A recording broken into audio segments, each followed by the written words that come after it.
Halo, selamat pagi, selamat siang, assalamualaikum warahmatullahi wabarakatuh. Bertemu lagi dengan saya Ibnu. Kita akan lanjut membacakan isu monitoring untuk Selasa 26 Agustus 2025. Ya, ini pasti banyak sekali ya, karena kemarin ada demo di depan DPR dan penganugerahan beberapa penghargaan dari Presiden Prabowo. Nah, yang pertama, ini yang cukup ramai di pemberitaan, terutama di media sosial ya. Presiden Prabowo memberikan anugerahkan bintang Mahaputra Utama kepada Haji Isam. Ya, Presiden Prabowo menganugerahkan bintang Mahaputra kepada pengusaha asal Kalimantan Selatan, yaitu Andi Samsudin Arsyad atau Haji Isam, di Istana Negara Senin 25 Agustus 2025 kemarin ya. Haji Isam dinilai berjasa mendorong pertumbuhan ekonomi daerah maupun nasional melalui bisnisnya di sektor pertambangan, ya, batubara, transportasi, dan juga infrastruktur yang membuka banyak lapangan pekerjaan.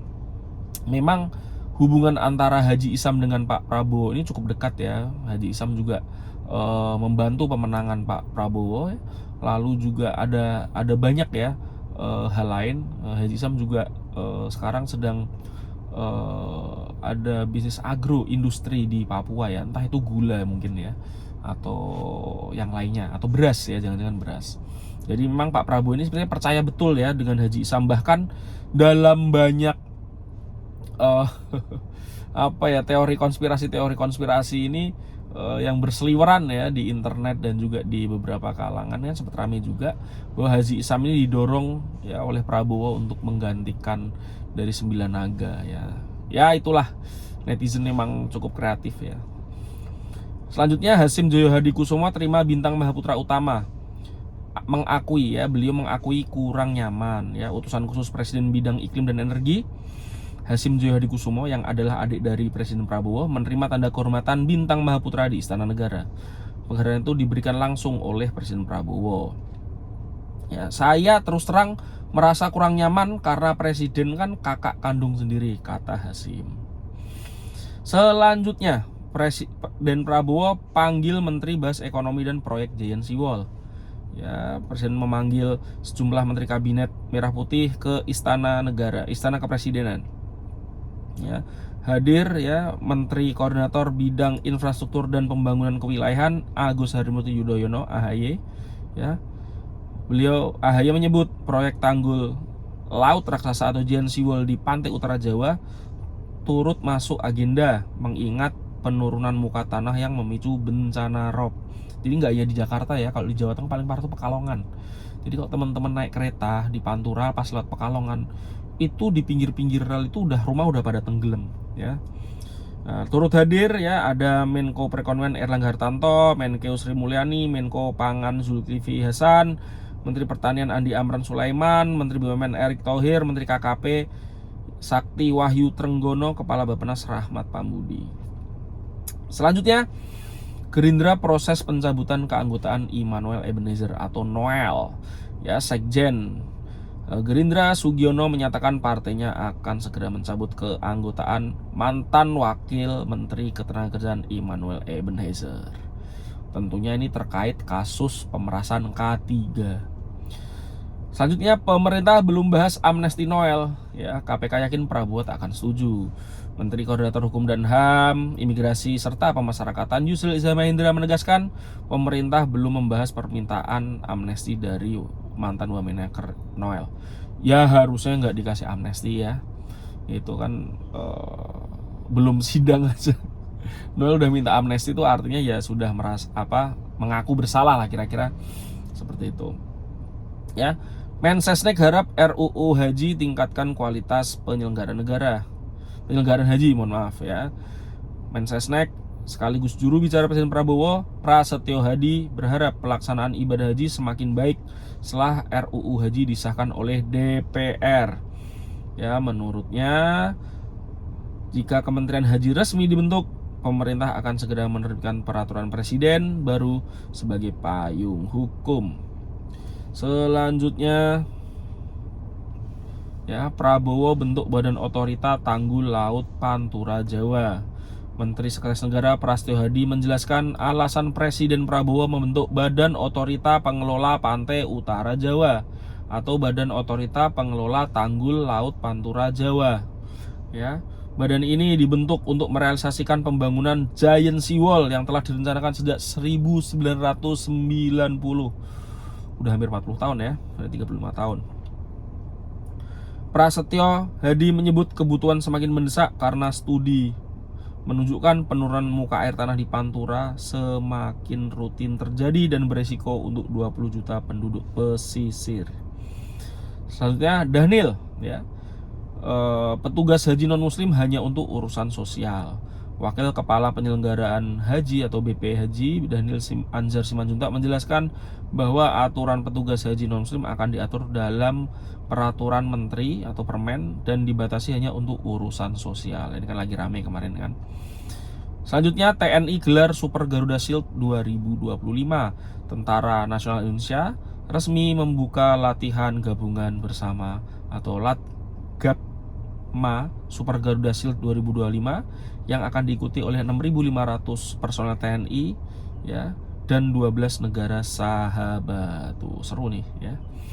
Jadi konten YouTube seru tuh ya, perang-perangan gitu. Saya suka tuh dulu beli majalah Angkasa Komando ya. Seru aja ngeliat tentara atau alat-alat perangnya itu seru aja. Berita DPR RI, rapat Komisi 1 DPR soal RUU penyiaran dipercepat karena demo ricuh. Komisi 1 DPR mempercepat rapat dengar pendapat atau RDPU, ya, RDP umum terkait RUU penyiaran karena situasi demonstrasi di luar komplek parlemen yang semakin memanas. Wakil Ketua Komisi 1 Dev Laksono, anaknya Agung Laksono, khawatir peserta rapat kesulitan keluar jika agenda diperpanjang. Iya, kemarin tuh pintu depan nggak bisa karena ada demo, pintu belakang yang biasanya buat keluar juga kemarin di demo, bahkan sempat jebol ya, ada motor dibakar juga. DPR janji tampung aspirasi demo tolak tunjangan 50 juta. Wakil Ketua Komisi 2 DPR RI Arya Bima memastikan Badan Penerima Aspirasi Masyarakat DPR akan menampung masukan dari demonstran yang menolak tunjangan anggota DPR yang tembus sampai 100 juta lebih. Oke. Selanjutnya Pasha Ungu bantah isu mundur dari DPR. Ya, ini banyak banget videonya nih berseliweran di TikTok ya. Anggota Komisi 8 DPR RI Sigit Purnomo alias Pasha Ungu membantah isu pengunduran dirinya dari kursi DPR yang menegaskan masih aktif bekerja bahkan hadir dalam rapat pembahasan RUU Haji dan Umroh. Ini sekarang memang banyak ini ya deepfake ya. Video kayak yang kemarin Bu Sri Mulyani bilang guru adalah beban, ternyata kan enggak, ternyata itu adalah deepfake. Selanjutnya anggaran infrastruktur era Prabowo jauh di bawah Jokowi. Ya, anggaran Presiden Prabowo diproyeksikan jauh lebih rendah dibandingkan Jokowi untuk urusan infrastruktur. Ketua Komisi 5 DPR RI Lazarus menyebut alokasi RAPBN 2026 untuk Kementerian Pekerjaan Umum hanya 118,5 triliun. Jauh di bawah Presiden Jokowi yang menembus 442,7 triliun. Pak Prabowo ini memang lebih fokus ke pembangunan SDM ya. Selanjutnya berita DPD RI, Ketua DPD RI Sultan Najamuddin terima bintang RI utama dari Presiden Prabowo ya. Kemarin juga kita lihat videonya di YouTube-nya Sekretariat Negara, ada juga Ketua DPD RI, terus ada juga Dasko, ada Puan ya yang DPR RI. Selanjutnya berita ekonomi, insentif impor mobil listrik CBU berakhir 2025. Kementerian Perindustrian memastikan insentif impor completely built up CBU mobil listrik yang dinikmati 6 produsen akan berakhir pada 31 Desember 2025 dan kemungkinan tidak akan diperpanjang. Jadi ini adalah untuk memaksa ya para penjual mobil listrik itu untuk bangun pabrik di sini. Jadi sudah ada Finfast yang bangun pabrik, terus ada BYD, Chery juga dia bangun meskipun dia pakai pihak ketiga ya, pakai PT Hamdal kalau nggak salah. Lalu Geely, Xpeng ya, banyak.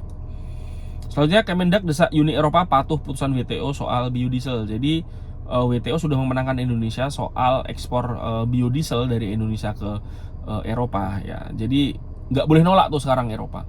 Jadi isunya itu kan biodiesel Indonesia ini kan merusak lingkungan, sawit segala macam. Nah, tapi udah dimenangkan oleh WTO bahwa Eropa tidak boleh menolak. Selanjutnya harga beras naik di 200 daerah. Kepala BPS Amalia Adininggar Widyasanti melaporkan harga beras di 200 kota kabupaten naik pada pekan ketiga Agustus 2025. Ya, ini contoh saja nih ya, di Bolaan Mongondo sekarang udah 17.925. Lalu di Wakatobi udah 19.000 ya. Jadi banyak ya. Lumayan tuh naiknya tuh, lumayan. Ya.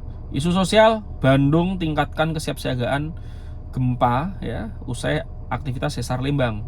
Jadi kalau kita ingat kemarin ada ada gempa ya di Kabupaten Bekasi, malah yang agak hancur tuh di Karawang, rasanya terasa sampai di Jakarta.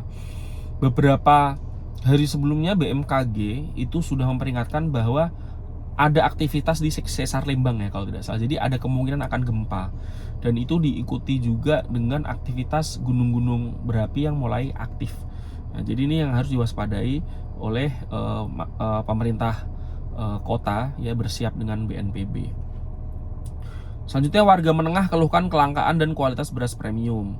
Kelangkaan beras premium di retail modern masih menyulitkan warga ya, terutama Wulan, ibu rumah tangga 40 tahun di Banten. Ia mengaku sudah 4 minggu kesulitan membeli beras premium. Seperti saya sampaikan kemarin ya, ini kemarin juga masih rame. Saya juga sempat saya dapat ya di salah satu mall, tetapi itu dibatasi, belinya hanya 2. Saya bisa beli kalau nggak 4-5 gitu buat stok mungkin ya sebulan atau beberapa pekan. Ya, itu hanya boleh beli 2 ya. Selanjutnya Karhutala Aceh meluas, kebakaran hutan ya, meluas 72 hektar lahan terbakar. Ya, kebakaran hutan dan lahan di Kecamatan Bakongan, Aceh Selatan terus meluas. Badan Penanggulangan Bencana Aceh ya mencatat hingga Senin 25 Agustus lahan yang terbakar sudah 72 hektar. 15 hektar di hari pertama. Wow, cepat sekali dari 15 ke 72. Isu internasional, topan Kajiki hantam Vietnam, 30.000 warga dievakuasi. Ya, topan Kajiki ini menghantam Vietnam ya di daerah Provinsi Nghệ An dan Ha Tien. Kecepatan angin 118 sampai 133 km per jam. Ini sudah turun dari sebelumnya yang mencapai 166 km per jam. Wah, ini mah kalau atapnya ini seng itu udah langsung udah pada lepas tuh ya. Wakil Perdana Tan Hong Ha meminta warga tetap di rumah dan mengevakuasi 30.000 orang dari wilayah pesisir. Selanjutnya Israel gempur Sanaa balas serangan rudal Houthi. Ya, Israel melancarkan serangan ke ibu kota Yaman, Sanaa, sebagai balasan atas serangan rudal Houthi. Pasukan Israel IDF mengerahkan 10 jet tempur menghantam komplek Istana Kepresidenan. Kalau ngirim jet seperti ini mau nggak mau mereka melewati wilayah Saudi. Ya, jadi melewati wilayah Saudi ya berarti atas izinnya Saudi. Ini kan Saudi kan juga dia musuhan sama Yaman ya. Gitu, ini memang Israel nih. Aduh, ya semua dihantam. Serangan Israel hantam RS Nasr Gaza, 20 tewas termasuk 5 jurnalis. Serangan Israel menghantam rumah sakit Nasr di Khan Yunis, Gaza Selatan, menewaskan sedikitnya 20 orang, termasuk 5 jurnalis, 1 anggota pertahanan sipil. Menurut juru bicara pertahanan sipil Gaza, Mahmud Bazal, serangan diawali drone yang mengenai gedung rumah sakit. Ya, kita lihat ya, ada videonya viral kok di Twitter sama di TikTok. Orang yang mau menyelamatkan juga kena serangan. Ya, trending media sosial jelas yaitu demo dan DPR itu menghiasi dari pagi sampai malam kemarin. Jadi saya kira yang demo itu tidak banyak ya, tapi ternyata eskalasinya tuh lama gitu, dari pintu depan yang di Selipi sampai ke pintu belakang ya yang deket Hotel Mulia yang ada cagak-cagaknya monorail ya.